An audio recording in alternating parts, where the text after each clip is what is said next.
Now, the variety of ways in which we form a triangle can be very different. Brian's going to give me the basketball and run a diagonal, and we're going to form a triangle on the weak side. Here's a solo, and you saw a lot of solos at some time. Okay? Now, the triangle is going to be on the opposite side of the floor. Annie, you're coming to the top of the floor. Kurt and Brian are running interchange, and you follow the ball center. Oh, assume the corner, Kurt, on this.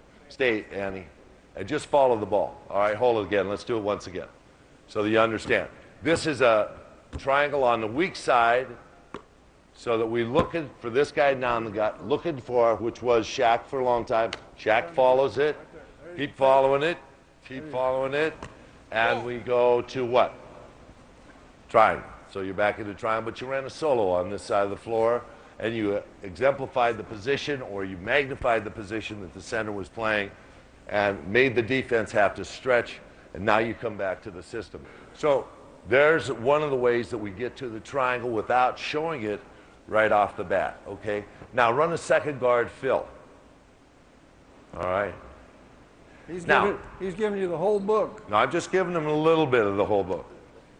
We have a situation where this defense is creating a lot of pressure.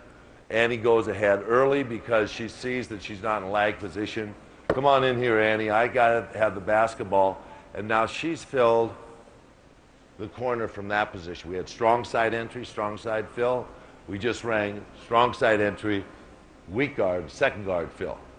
And we get to our offense. That allows Kurt a backdoor step. When Annie makes that cut, that really opens up this backdoor step because Brian is over here on this side of the floor, giving the ball into the wing, and we have an option out of that that really works well.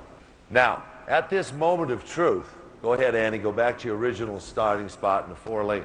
At this moment of truth, sometimes a guard has enough momentum, or the guards are playing in a team pair in which we ask Annie to button hook and Brian to cross grain dribble entry. So Annie's going to button hook, and Brian's going to cross grain. He gave an entrance pass, and now we have what? We have a center opposite sequence again, or Sally could go in. That's his option to go in, my option to stay and play. Now I have to play a new position, which is the pinch post. You're at the top, Annie.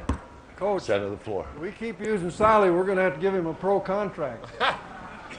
He may push him across and ask for the ball because his man's playing in the lane. You know, now he has, what, an open opportunity with 3/4 of the court in a space where he's isolated.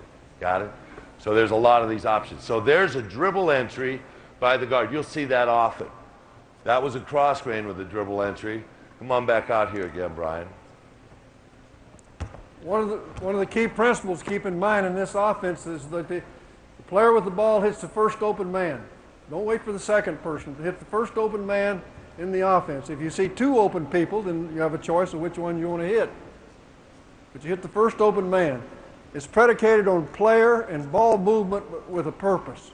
Now, as a last resort, we're just going to make a direct line entry. So he's going to drive me right down to the baseline, and Annie's going to assume the top of the key, and he's going to swing the ball, and Kurt's going to go to pinch post, and he's going to go right into the post off a rub cut this time. Here goes Lamar. And he's got a post-up opportunity in the lane in a very simple action. What is the one, maybe two things that the layman can look at to say, all right, the Lakers are running it well tonight?